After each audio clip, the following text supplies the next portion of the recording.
Bueno, muy buenas tardes. Bueno, en este día doy inicio al segundo seminario del curso de Nutrigenómica.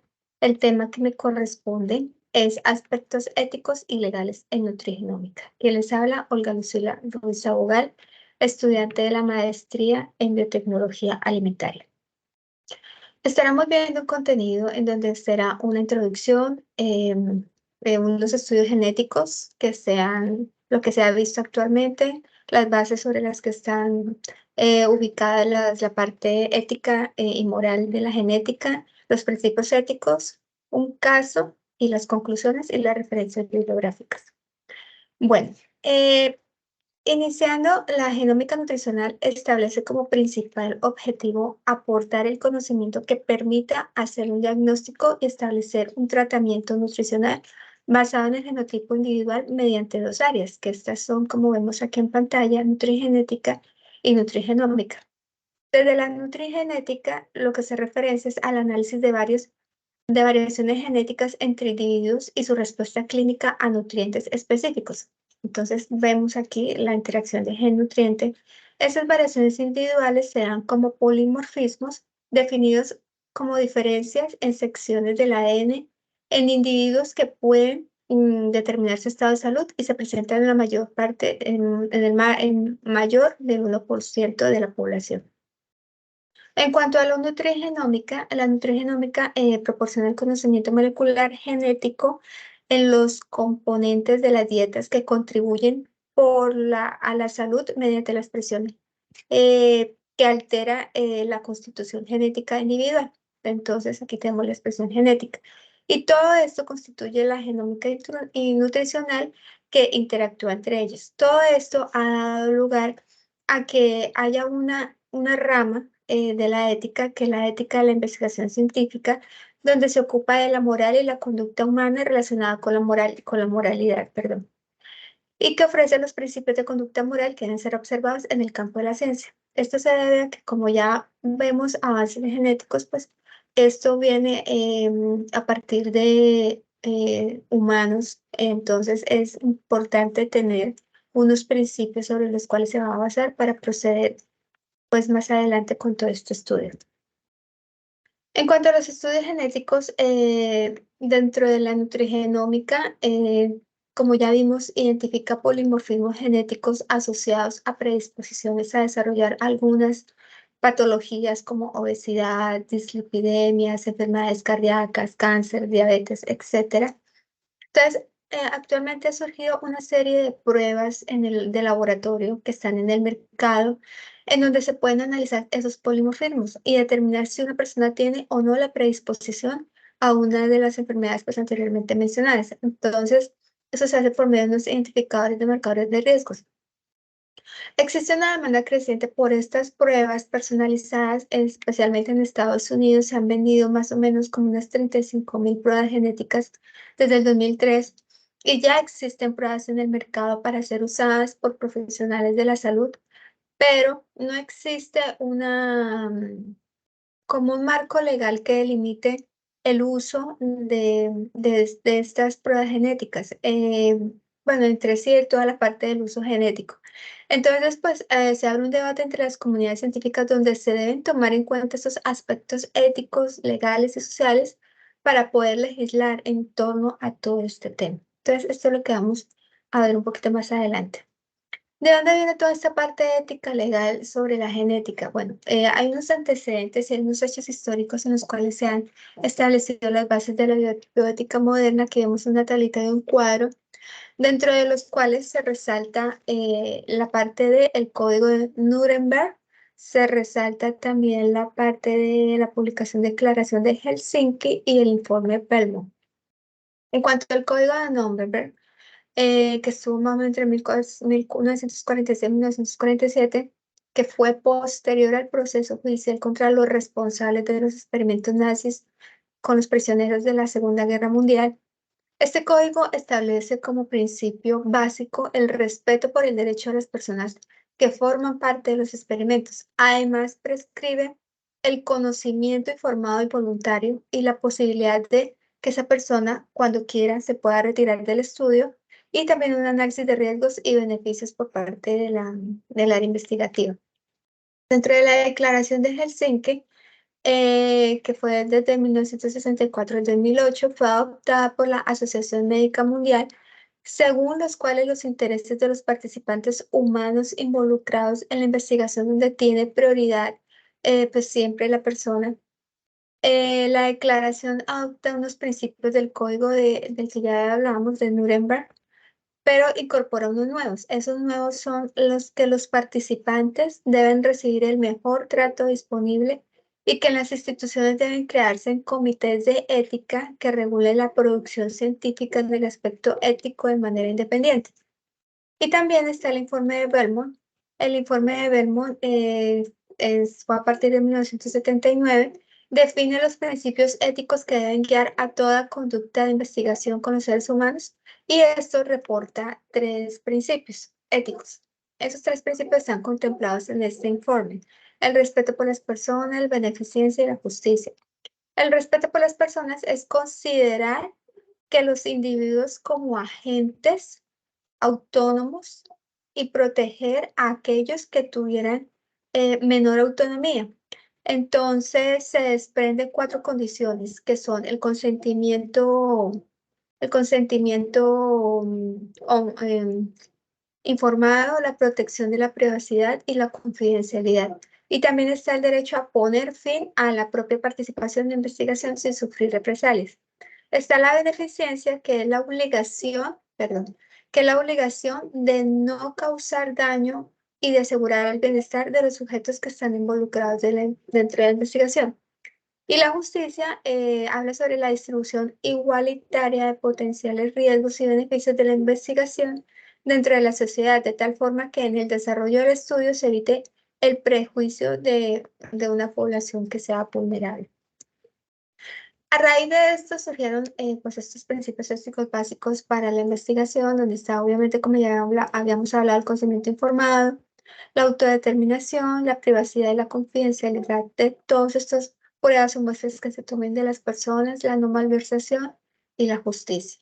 Entonces, a raíz de esto, pues surge la pregunta: ¿desearía usted disponer de información sobre su riesgo genético de padecer alguna enfermedad?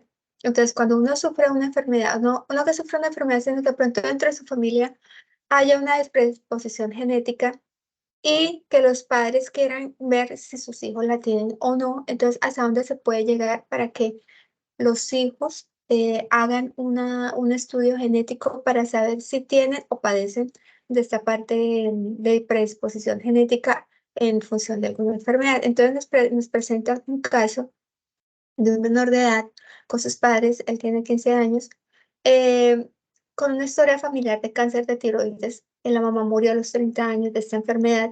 Y una de las razones genéticas para el cáncer de tiroides es una mutación hereditaria que causa un trastorno poco común llamado neoplasia endocrina múltiple tipo 2, que desencadena una probabilidad prácticamente del 100% cáncer de tiroides. O sea, es fatal si no se trata. Ustedes saben que en la medicina normal, general, el cáncer es muy difícil de manejar. Muchas veces son muy pocos los que salen avantes, son muchos los que fallecen en el tratamiento.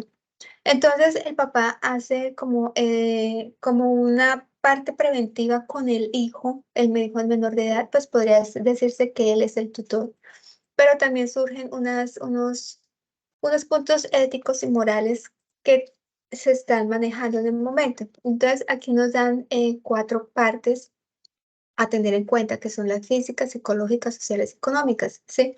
Dan unos pro y unos contra y como los beneficios. Entonces, los contra es que si, o sea, físico, si la persona se hace el test, pues va a haber una cirugía, ¿cierto? Va a ser una cirugía preventiva. Si no se hace el test, entonces pues la persona va a quedar con el pensamiento de que no tendrá cáncer cuando de pronto sí lo pueda tener. Un beneficio es que si esa persona se hace el test, pues puede acceder a la cirugía preventiva, y si se hace el test y no se hace la cirugía, pues tiene la posibilidad de hacerse chequeos médicos y una detección temprana como desde la parte preventiva. De la parte psicológica, bueno, si el chico se hiciera el test, entonces, bueno, se hace el test y tiene la preocupación de pues, que el resultado pueda salir mal. Si se hace el test, pues que esté enojado con su familia por heredar la mutación. Si no se hace el test, pues la culpa por no compartirlo con otros de sus familiares. Hay unos beneficios, y es que si ese test sale negativo, pues hay un alivio y un beneficio emocional. Si se hace el test, hay la posibilidad de acción de que pueda hacer una cirugía preventiva que pueda hacer sentir bien a esa persona y a su familia. Desde la parte social, que es bien difícil de manejar, es que si se hace el test, bueno, queda la cicatriz de la cirugía y pues puede sentirse avergonzada. Si se hace el test, ahí va a ser una, como una estigmatización social. Si se hace el test en los beneficios y se hace cirugía preventiva y todo sale bien, pues la familia se beneficia de que su hijo permanezca con vida y esté con ellos, que es una parte muy importante. De la parte económica, pues el test puede ser muy costoso y quizás no esté cubierto por el seguro. Pero entre los beneficios, la cirugía preventiva de hacerse el test costaría menos que la medicación y todo el tratamiento del cáncer que puede llevar pues la persona como su familia. Entonces, el cáncer podría suponer impacto en una actividad económica futura de Max. Entonces, de acuerdo a este caso, pues vemos que arrancamos de un principio que es el consentimiento informado, donde los estudios genéticos en humanos incluyen pues una recolección de muestras que solo se pueden llevar a cabo después de que el individuo haya dado su consentimiento libre e informado. También se ha hecho unos estudios con personas que por su condición, por ser menores de edad, de pronto por alguna discapacidad motriz o algo, no pueden dar su consentimiento. Entonces, en este caso, el consentimiento lo daría a partir de una persona que lo representa, o sea, sería un tutor. El participante tiene el derecho a retirar el consentimiento en cualquier momento sin ninguna consecuencia. Tanto la información proporcionada como el consentimiento firmado, todo debe quedar documentado, o sea, que todo esté organizado en físico para que haya evidencia de todo el procedimiento que se está haciendo.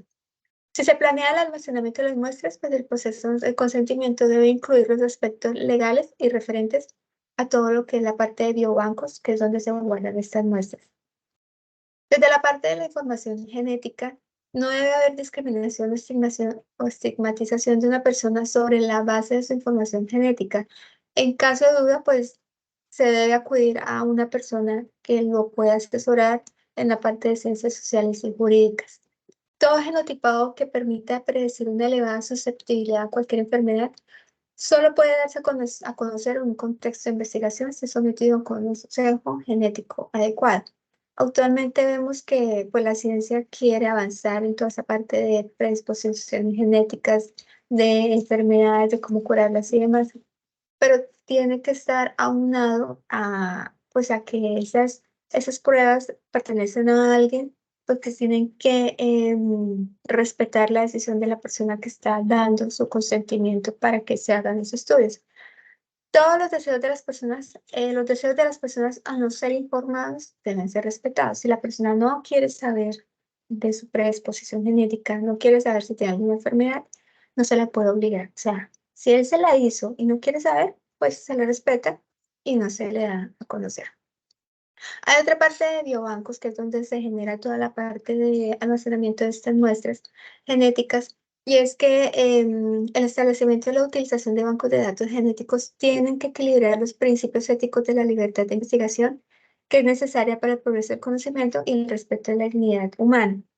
La recopilación, almacenamiento y uso de sustancias corporales humanas y los datos derivados de ellas deben ser sujetos al consentimiento del individuo. Los individuos, es decir, las personas, tienen de tener garantías de privacidad en el establecimiento y la utilización de los biobancos. Actualmente no es así.